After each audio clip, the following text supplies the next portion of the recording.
A ver. Aquí están las diapositivas para el trámite de reconocimiento de un sindicato, porque esto nos lo echamos a capela, ¿les recuerdan? Cuando les enseñé a conformar un sindicato. Entonces aquí están las diapositivas. Bueno, Rica, está bien. Segunda, el acta constitutiva, los requisitos, el aviso de inamovilidad, la necesidad de conformar, de nombrar un presidente de debates, el acta constitutiva, sus requisitos, los estatutos, la elección del comité ejecutivo, todo esto dentro de la primera asamblea, la solicitud de la Dirección General del Trabajo, que se debe de adjuntar.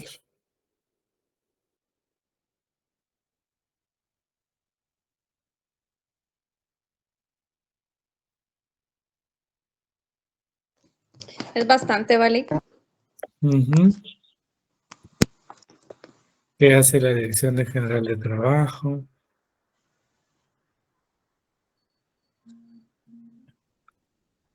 Y luego la publicación. Y me recuerdo que les pedí que buscaran en el diario oficial una resolución del reconocimiento de una organización sindical, que es prácticamente esta, ¿no?, positiva. Y la última, bueno, estos errores subsanables, que lo expliqué también. Y luego toca los organismos, los órganos de un sindicato, la Asamblea General, Comité Ejecutivo y Consultivo. Vamos a tratar de hablar de algunas de las atribuciones que tienen, ¿verdad? En la Asamblea General, ¿cuáles son sus atribuciones?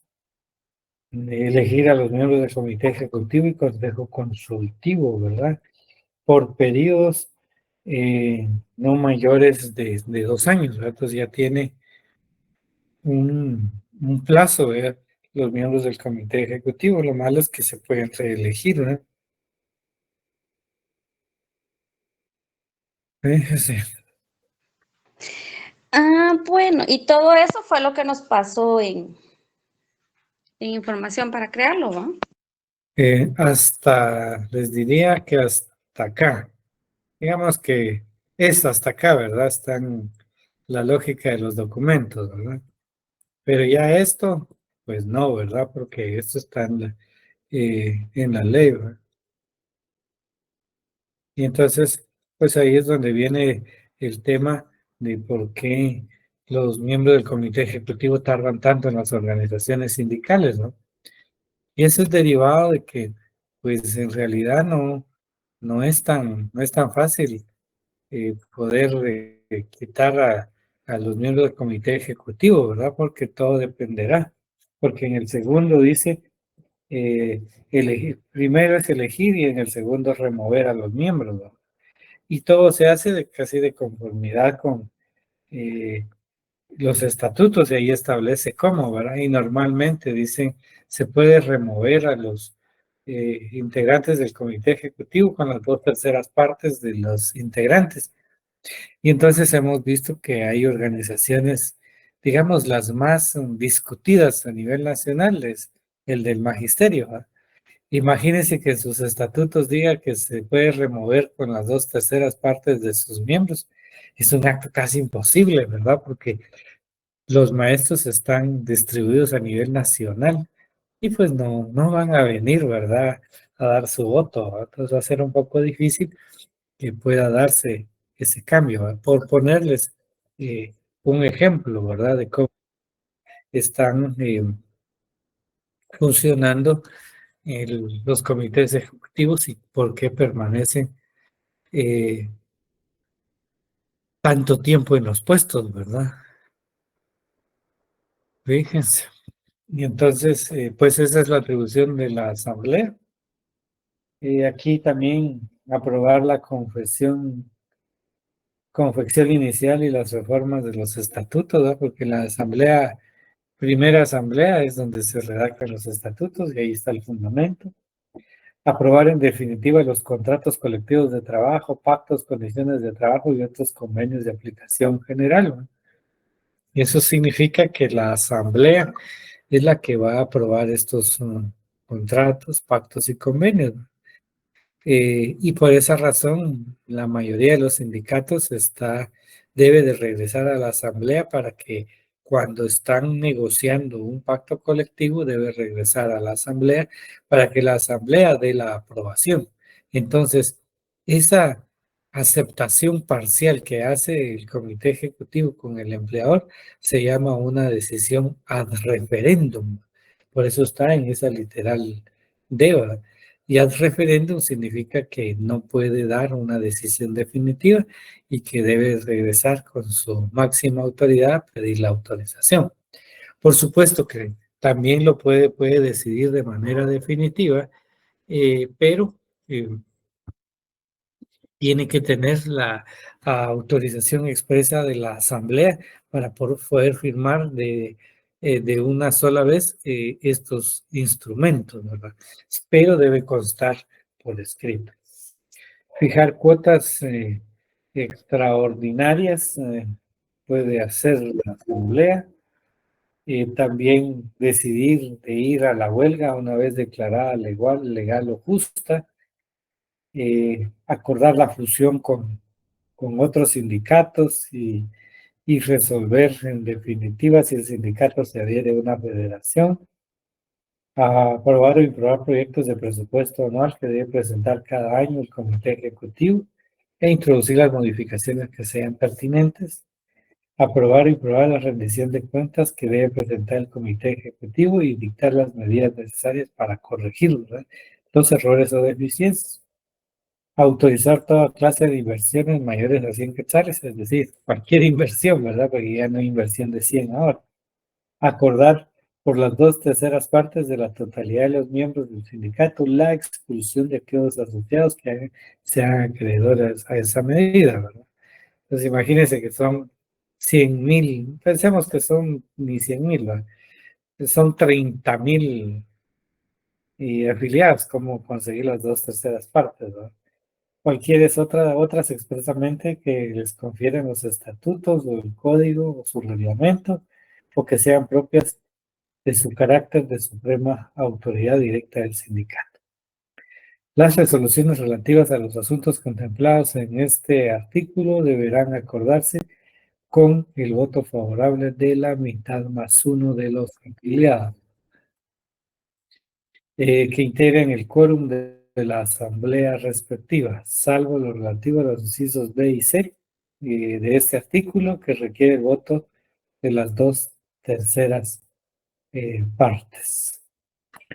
Bueno, esas las atribuciones de la asamblea, el órgano máximo de una organización sindical. Y entonces en el artículo 222 tienen esas funciones, esas atribuciones. Ahora, el comité ejecutivo, que funciona como ese ente que representa a la organización sindical, también tiene sus propias atribuciones, pero aquí el código lo establece como reglas en las que se debe regir. Es el encargado de ejecutar y cumplir los mandatos de la asamblea, ¿verdad? El que ejecuta la decisión de la asamblea general, que consten en el libro de actas y acuerdos y lo que exijan los estatutos o las disposiciones legales. Son funciones ejecutivas. Sus miembros deben de ser guatemaltecos de origen y los trabajadores de la empresa o empresas cuando se trate de sindicato de las mismas, de la profesión, oficio o actividad económica que corresponda en caso que sean gremiales o independientes. La falta de algún requisito implica la inmediata cesación del cargo si no tiene eso. Y entonces cuando dice que son guatemaltecos de origen, es importante ver lo que dice el 144 de la Constitución Política de la República. Nacionalidad de origen. Son guatemaltecos de origen los nacidos en el territorio de la República de Guatemala. Naves y aeronaves guatemaltecas. Y los hijos de padre o madre guatemalteco nacidos en el extranjero. Se exceptúan los hijos de funcionarios diplomáticos y de quienes ejerzan cargos legalmente equiparados. Bueno, es decir, todos estos que son guatemaltecos de origen pueden ser miembros del comité ejecutivo, salvo los diplomáticos. Entonces, me gustaría que si cuando termine acá alguien pueda hacer si tiene algún planteamiento respecto a los guatemaltecos de origen. No sé si en esta sección hablaron de los centroamericanos, pero lo discutimos cuando termine el tema, si es que aquí donde se discutió, si no lo vamos a entrar a discusión. El número de sus miembros no puede ser de 9 ni ser menor de 3. Los miembros del comité ejecutivo gozan de inamovilidad, dice, durante todo el tiempo de sus mandatos y hasta 12 meses después de haber cesado. No, durante ese tiempo no podrán ser despedidos en el referido periodo, a no ser que incurran en causa justa para despido debidamente demostrada por el patrono ante un juicio ordinario ante un tribunal de trabajo. Entonces aquí ya nos indica el procedimiento que necesitamos para poder despedir a un miembro de un comité ejecutivo. El beneficio que establece este inciso corresponde igualmente a todos los miembros del comité ejecutivo provisional de un sindicato en vías de organización. Para tener derecho al mismo deben de dar el aviso de su elección a la Inspección General de Trabajo, gozando a partir de tal momento ese privilegio. Entonces, el fundamento para decir del aviso de inamovilidad y que ese pues, les genera la protección está en el segundo párrafo literal del artículo 223. El conjunto de sus miembros tiene la representación del sindicato y se comprueba con la certificación extendida por el Departamento Administrativo de Trabajo, hoy Dirección General de Trabajo.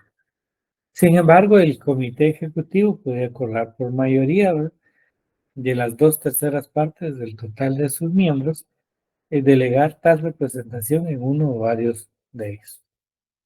Dicha delegación es revocable en cualquier momento y su revocación se prueba mediante la certificación del acuerdo respectivo, firmado por la mayoría absoluta de los miembros del comité ejecutivo y por el departamento administrativo, hoy Dirección General del Trabajo, o en su defecto por el inspector. Ni los comités ejecutivos ni sus integrantes como tales pueden delegar la representación del sindicato, ya sea de todo o en parte, ni sus atribuciones a terceras personas por medio de mandato o cualquier otra forma. Es indelegable. Entonces, si les piden un mandato o alguien les sugiere un comité ejecutivo, no se puede. Las obligaciones civiles contraídas por el comité ejecutivo en nombre del sindicato obliga a este, siempre que aquellos hayan actuado dentro de sus atribuciones legales. Es responsable para con el sindicato y para con terceras personas en los mismos términos en que lo son los mandatos en el derecho común. Esta responsabilidad es solidaria entre todos los miembros del comité ejecutivo, a menos que conste fehacientemente en el libro de actas que alguno de ellos, o en el caso de que se trate, emitió su voto en contrario.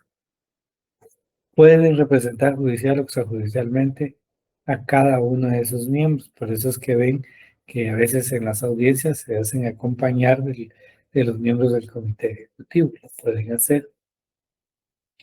Está obligado a rendir a la asamblea por lo menos cada 6 meses cuenta completa y justificada de la administración de los fondos y remitir copia del respectivo informe firmado por todos los miembros a la Dirección General de Trabajo, así como los documentos o comprobantes que los acompañen. Igualmente debe transcribir a la misma dirección la resolución que dicte la Asamblea General sobre la rendición de cuentas, todo dentro de 3 días siguientes a la fecha aludida, es decir, vencidos los 6 meses. Y esas son atribuciones del Comité Ejecutivo, artículo 223 del Código de Trabajo. Ya el Consejo Consultivo, que tiene calidad asesora, pues solo dice que debe de reunir los requisitos del inciso B del artículo anterior, ¿verdad? Entonces, que sean guatemaltecos de origen. Las obligaciones de los sindicatos, llevar libros debidamente sellados y autorizados por la Dirección General de Trabajo, de actas y acuerdos de la Asamblea General, de actas y acuerdos del Comité Ejecutivo, extender recibo de toda cuota o cualquier otro ingreso. Los talonarios respectivos deben estar sellados por la Dirección General de Trabajo, proporcionar informes que soliciten las autoridades de trabajo siempre que se refiera exclusivamente a la actuación de los sindicatos y no de sus miembros en lo personal, comunicar al Departamento a la Dirección General de Trabajo dentro de los 10 días siguientes a la elección los cambios ocurridos en el Comité Ejecutivo, enviar anualmente al mismo departamento un padrón de todos los miembros que deben incluir sus nombres, apellidos, número de sus cédulas y vecindad, y en este caso DBI, y sus correspondientes profesiones u oficios, si se trata de sindicatos patronales, de la naturaleza de las actividades económicas como tales. Esto no se da porque ya indicamos que los patronos no forman sindicatos. Solicitar al expresado de departamento, o sea, la dirección general, dentro de los 15 días siguientes a la celebración de la Asamblea General que acordó reformar los estatutos, que se aprueben las enmiendas. Publicar cada año en el diario oficial un estado contable y financiero de situación que comprenda con la debida anticipación el activo y pasivo del sindicato. Estos son artículos 222 al 225. Ahora consulto. Con los guatemaltecos de origen, es decir, refiriéndome a los centroamericanos, ¿ustedes me hicieron una consulta sobre eso? Si lo hicieron, levanten la mano para que lo replantee, es la oportunidad.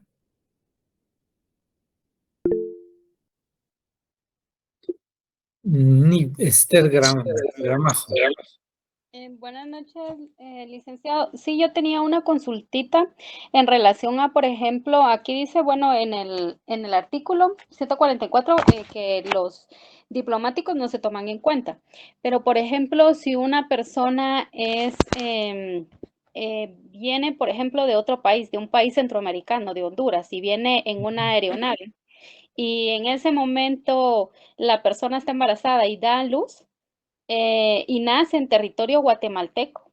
Entonces, ¿esta persona se le considera nacional de origen o en qué caso pondríamos ahí su nacionalidad? Mire, ellas son preguntas que no corresponden al derecho del trabajo, pero vamos a analizar. Son guatemaltecos de origen los nacidos en el territorio de la República de Guatemala. No hay para dónde. Ya. Ujú. Ah, bueno. Bueno, sí, es que yo tenía esa duda porque en relación, como usted dice, al derecho laboral, sí, como tengo entendido que hay personas que tienen doble nacionalidad, nacionalidad del país de donde vienen sus padres y la nacionalidad en donde ellos son nacidos o creados. Y para Ujú. ejercer sus derechos laborales en un país, ¿y cómo se daría en ese caso cuando las personas, aunque, por ejemplo, como le decía en el caso, que son personas que sus padres son de origen hondureño, pero nacen en Guatemala y cuando ya toda su vida crecen aquí en Guatemala, se desarrollan y ya en la vida laboral en el país, ¿cómo es su situación legal? ¿Ellos tienen todos los mismos derechos y obligaciones por el hecho de que hayan nacido en nuestro territorio y porque llegan a la mayoría de edad? Mire, son muchas preguntas y son tema migratorio, pero dice en 145 de la Constitución, también se consideran guatemaltecos de origen a los nacionales por nacimiento de las repúblicas que constituyeron la Federación Centroamericana si adquieren domicilio en Guatemala y manifiestan a la autoridad competente su deseo de ser guatemaltecos. Ah, ya. Sí, pues sí. Es- Ah, sí. ok, sí. Entonces, ya encaminándolo a lo laboral, al tema específico del comité ejecutivo, yo le pregunto a usted, los miembros, un salvadoreño puede ser miembro del comité ejecutivo, sí o no. Pues según el artículo 223 en el inciso B, dice que no, sus miembros deben ser guatemaltecos de origen.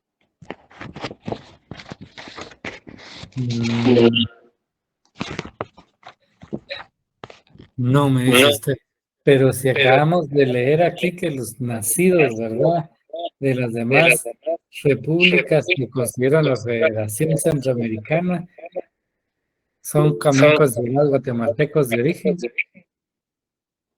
Bueno, yo tengo una confusión ahí porque no sé si al ellos pedir nacionalizarse como guatemaltecos de origen por no haber nacido acá, aunque traigan sangre de un país centroamericano, aunque como aquí dice la Federación de Centroamérica, que constituyeron la Federación de Centroamérica, y tengo entendido yo que la Federación de Centroamérica son los países aledaños a nosotros, los centroamericanos, Guatemala, Honduras, Nicaragua, Costa Rica.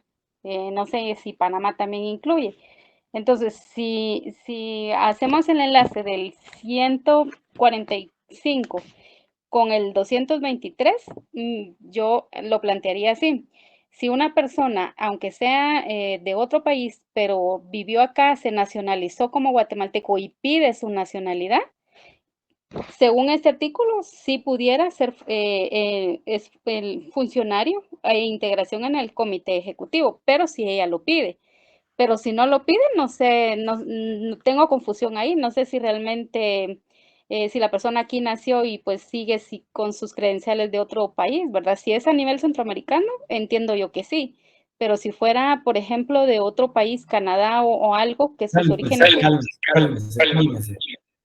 Iba excelente, pero empezó a meter Canadá. Solo estamos hablando de los de la que conformaron la Federación Centroamericana.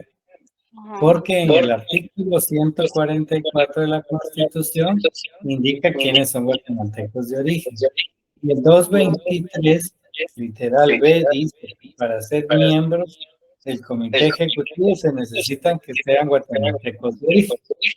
Ajá. Entonces usted expuso que los demás compañeros centroamericanos sí pueden integrar un comité ejecutivo siempre y cuando se nacionalice guatemalteco. Ah, bueno, sí. Automáticamente al nacionalizarse son considerados guatemaltecos de origen. Solo los centroamericanos, de ahí ningún otro país. Nini, me apague su micrófono que se repite mucho el audio. Gracias, pensé que era yo, va de buscarle, aquí está. No, le queda el de ahí. Ya, entonces ahora sí, ¿me entendieron? Ah, sí, sí, ya ahí ya me quedó más claro, licenciado. Muchas gracias. ¿Y los demás entendieron bien? Sí, licenciado, muchas gracias. Gracias. Excelente, muy bien. Warner Alejandro, Kabul. Ya bajó la mano.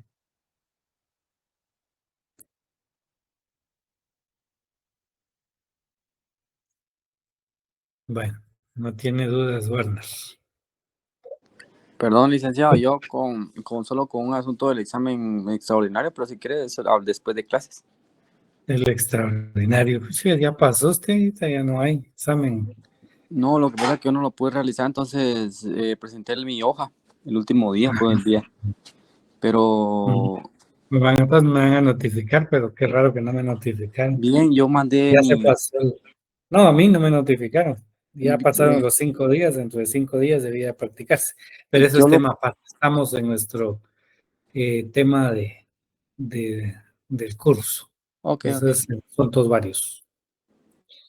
Este compañero, por Dios santo, no fue al examen interrumpiéndonos, no, hombre, que no se vale.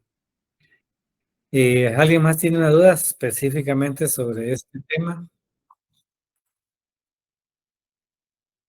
¿Dudas? ¿No las hay? Hablen ahora o callen para siempre. Si no, paso al siguiente tema. Sí, Ya les quedó continúa. claro, Sí, está un poco claro. Tal vez vamos a repasar hoy y mañana y tal vez el jueves lo molestamos ¿no? Ah, bueno, con alguna pero pregunta. si está un poco claro, cuénteme usted dónde le quedó un poco claro.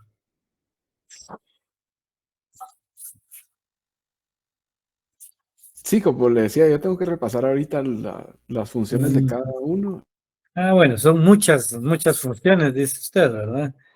Sí, está bien, ahí tienen que leerlas. Les aconsejo que en cada una de las atribuciones, tanto las del 222 y 223, pues ustedes las enlisten también. No transcriban todo el artículo, sino que en un par de palabras ustedes indiquen qué atribución puntual es a la que se refiere cada literal, ¿va? Para que ustedes puedan irla asociando. Porque, pues sí, definitivamente es mucha información, muchas atribuciones que tiene tanto la asamblea como el comité ejecutivo de la organización sindical. ¿Alguien más? Lic, con una consulta. Ujú. Por ejemplo, si yo soy trabajadora y yo me afilio al sindicato, eh, ¿hay posibilidad de que yo pueda buscar en algún otro momento trabajo? ¿O es cierto lo que dicen, que el sindicato viene y mancha los papeles de uno? Mire, eso es una cuestión lamentablemente de hecho, no de derecho. Porque de derecho todos tenemos la libertad de integrar, de afiliarnos, de desafiliarnos a una organización sindical y él mismo no debe de representar la disminución de ningún derecho laboral, tanto en la empresa donde labora como en otra donde quiera laborar. Pero lo que sí es cierto y que es una cuestión de hecho, que muchas empresas, ¿verdad? Tratan de no incorporar a sus filas a trabajadores que hayan integrado una organización sindical, ¿verdad? Porque temen que lleguen a conformar una organización sindical en la empresa que ellos tienen. Entonces, por esa razón es que evitan, ¿verdad? Pero tratan de detectarlo desde el inicio en el proceso de reclutamiento para no dejarlos entrar. Es una violación al derecho, pero ellos no lo escriben, no lo traducen, no lo ponen en blanco y negro, sino que es una investigación que ellos realizan. Muchas gracias, Lic. Muy bien. ¿Alguien más? Si no, ya tengo listo el siguiente material acá.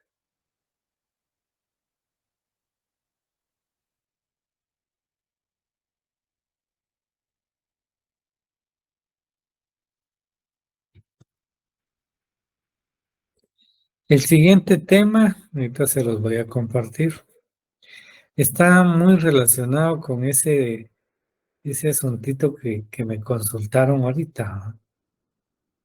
Porque en realidad las organizaciones, los empresarios, perdón, tratan de buscar que eh, ninguno de sus trabajadores se organicen como sindicato. Ese es el principal objetivo que ellos tienen. Entonces, desde hace ya bastante tiempo, y ahí les voy a dar el dato histórico, en donde empezaron a intervenir eh, con los trabajadores para que formen una organización interna dentro de su empresa totalmente distinta a la organización sindical. Y por esa razón se le denomina organismos paralelos, ¿verdad? A la genuina organización sindical. Y esos organismos paralelos, ¿verdad? Como le decían a los, cuando hay escuadrones de la muerte, ¿verdad? También les dicen órganos paralelos, ¿verdad? Así me recuerdo que les dicen. Entonces significa que están a la par luchando por intereses comunes, ¿no? Pero en este caso, este organismo paralelo, el sindicato y el otro, y son son los denominados organismos o órganos de, ¿cómo le llaman? Se me olvidó, tenía la punta de la lengua. Es organismos solidaristas, ¿cómo se llaman? Sí, así es, órganos solidaristas.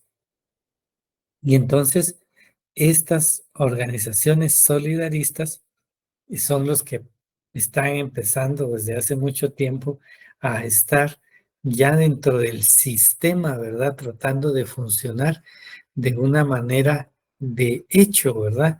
Tratando de que no se conformen organizaciones sindicales dentro de la empresa.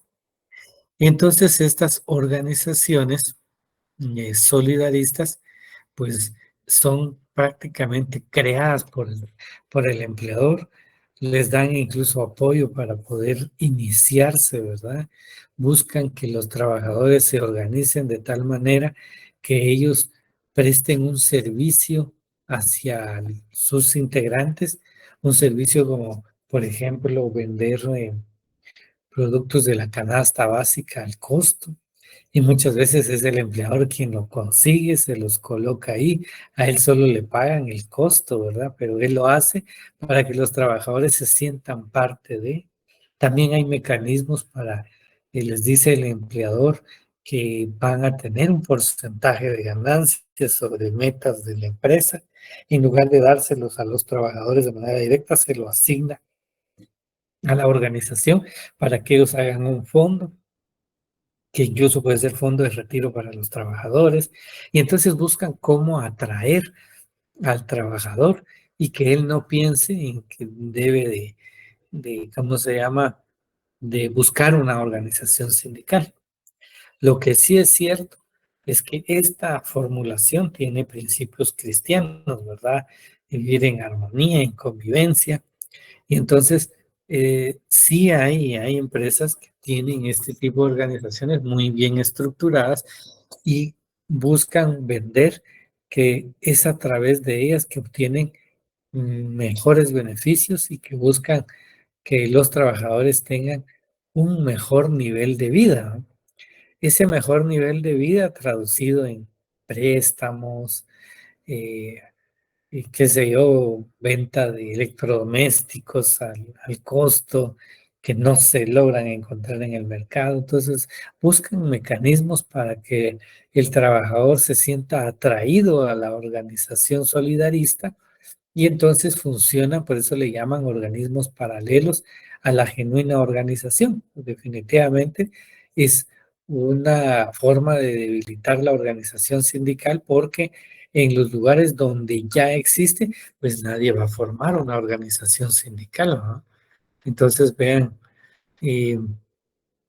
cómo es que realmente esto es una manera de debilitar la organización sindical, pero insisto que esto lo son los empleadores quienes lo están organizando para evitar que existan organizaciones sindicales en sus respectivas empresas.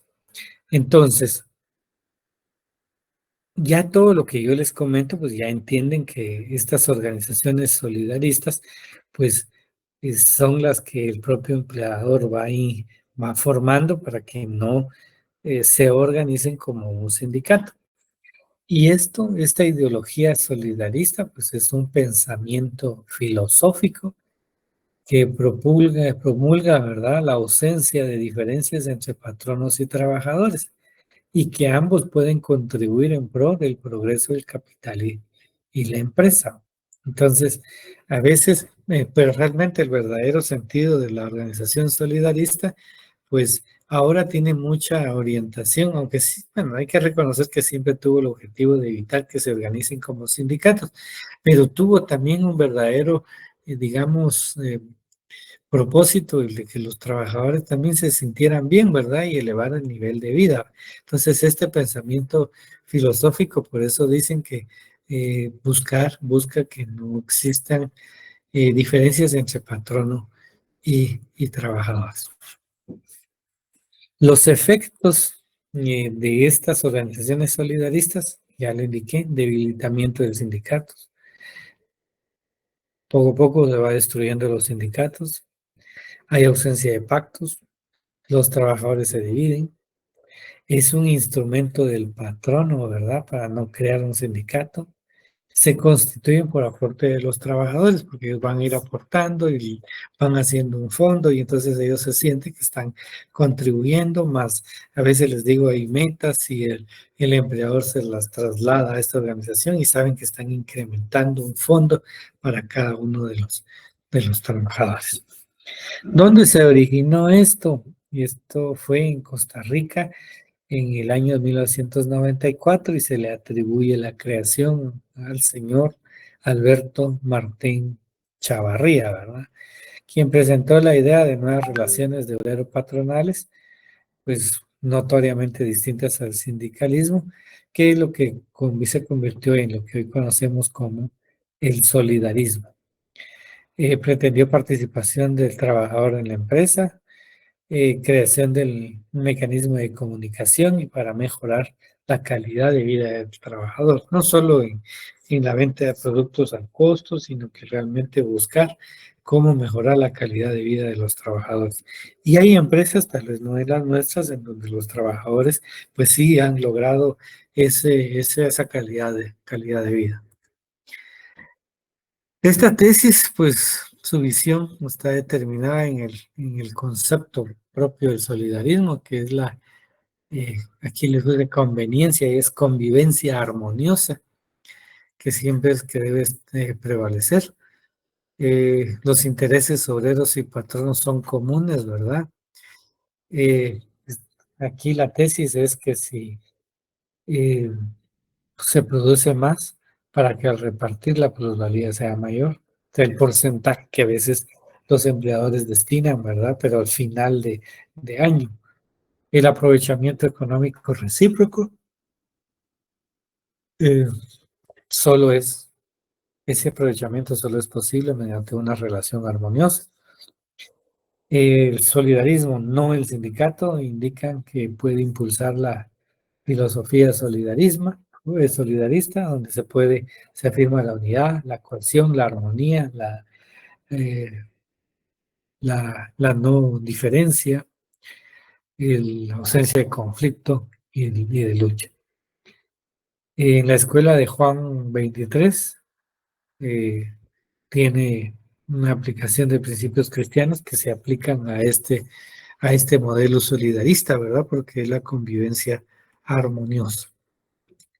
Promesas y ofrecimientos. Mejora de la empresa implica mejorar al trabajador porque les destinan un porcentaje. Intereses se resuelven por la vía pacífica.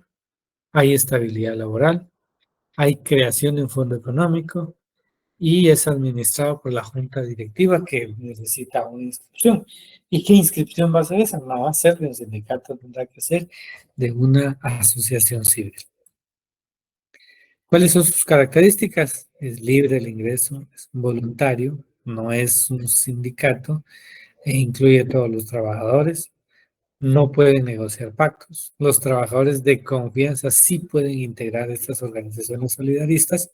Socios eligen a su junta directiva y es muy diferente al sindicato. ¿Cuál es la crítica? Es mixto entre una empresa mercantil, una cooperativa y una organización laboral. Es todo una mezcolanza. Hay muy poca oportunidad de compra de acciones porque no les ofrecen acciones, sino que les ofrecen un porcentaje siempre y cuando logran metas. Busquen los mecanismos para que les cueste a los trabajadores.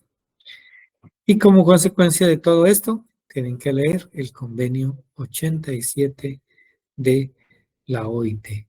Miren, un tema muy sencillo, pero muy, muy interesante a nivel social, porque se está dando el fenómeno que hay empresas solidaristas, ¿verdad? Que ya están integrándose a distintas empresas. Y, para que ustedes analicen bien esto, busquen en el medio qué empresa tiene una organización solidarista, ¿verdad? Aquí en Guatemala. Investíguenlo y me cuentan el próximo día de clases. Bueno, ahora sí, ¿dudas sobre esta organización solidarista? ¿Comentarios? ¿O lo entendieron todo? Cristian Solares. Sí, buenas noches, Lick. Pues me parece muy interesante, ¿verdad? El tema, porque como decía la compañera, meterse a un sindicato puede representar manchar el currículum, ¿verdad? Entonces, esta asociación solidarista me parece que es una iniciativa muy interesante, viable. Por ejemplo, los hoteles. Los hoteles grandes, los trabajadores tienen un montón de beneficios, tienen comida, tienen, a veces hay habitaciones para ellos o descuentos, entre otros beneficios, ¿verdad?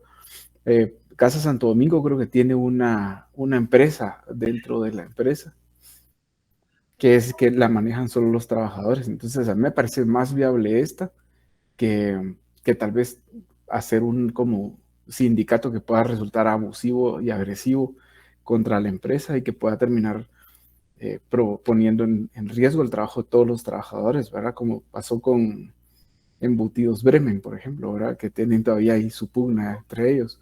Pero al final el afectado es el trabajador, ¿verdad? Y el empresario.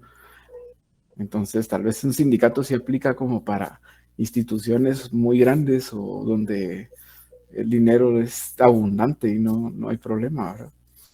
Pienso yo. Pero esta es una opción muy interesante.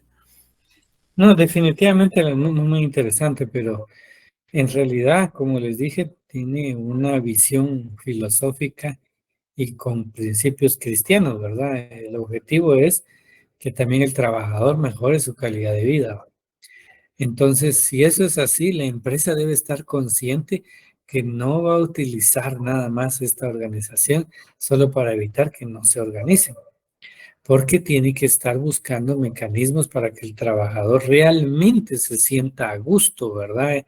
En la empresa y que no tiene reclamaciones, ¿verdad? Porque hay de todo en nuestro medio, las organizaciones sindicales existen porque existe la violación a nuestros derechos laborales, ¿verdad? Pero los empleadores han empezado a utilizar este tipo de mecanismos, pero el empleador debe estar consciente que no debe buscar, no debe tener vulneración a derechos laborales, sino que los debe tratar de ir mejorando, ¿verdad? Con la participación de los trabajadores. Por supuesto, como usted dice, es muy interesante y esta situación, pero como les indico, las organizaciones sindicales existen por violación de los derechos laborales y las empresas que no quieran una organización sindical deben ser conscientes que no deben de vulnerar ningún derecho porque la organización solidarista no va a impedir la conformación de un sindicato, ya derivado que si el interés del empleador es solo utilizarlo para que no formen un sindicato, no le va a funcionar porque seguirás existiendo violación a sus derechos. Sí, en ambas vías, dirían en el Ministerio Público. Ujú, Unos agresivos de un lado y agresivos del otro. Entonces, ujú, pero sí, por eso sí, me parece una opción como interesante, viable, ¿verdad? exacto.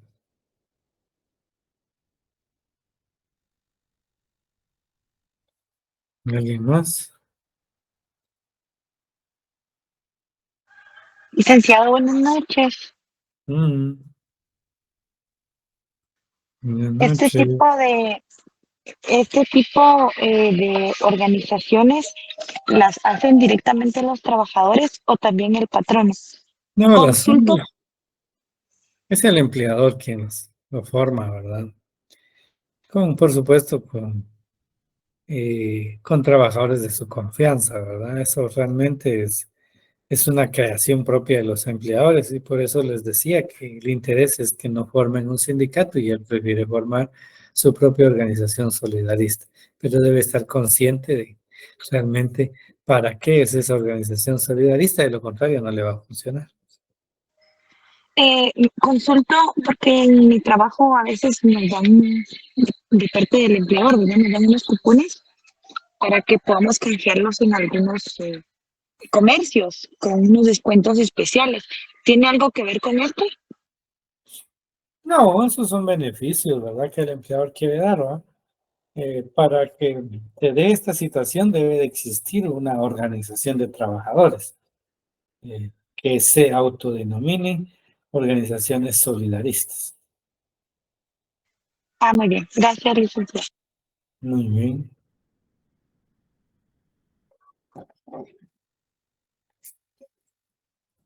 Todo interesante, ¿verdad? Los dos temas. Bastante, licenciado. Ujú. Bueno, si no hay más preguntas, nos vemos el día viernes y se queda conmigo el compañero que me interrumpió. Ah, es broma. No estaba enojado, ¿eh? No suelo hacer eso. De una vez el examen. Aquí lo vamos a fusilar de una vez, ¿no? Examen moral lo vamos a pasar por estar interrumpiendo ahí la clase. Solo vamos a ver a Sweetie y Annalyn. Buenas noches, licenciado. Disculpe que lo interrumpa. Fíjese que yo estaba leyendo que había asueto el día viernes, pero dijeron que no. Entonces quería preguntar si el viernes iba a haber clases. Si no hay asueto, hay clases. Gracias.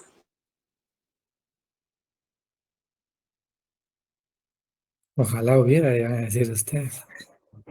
Pero no. Bueno, pasen feliz noche.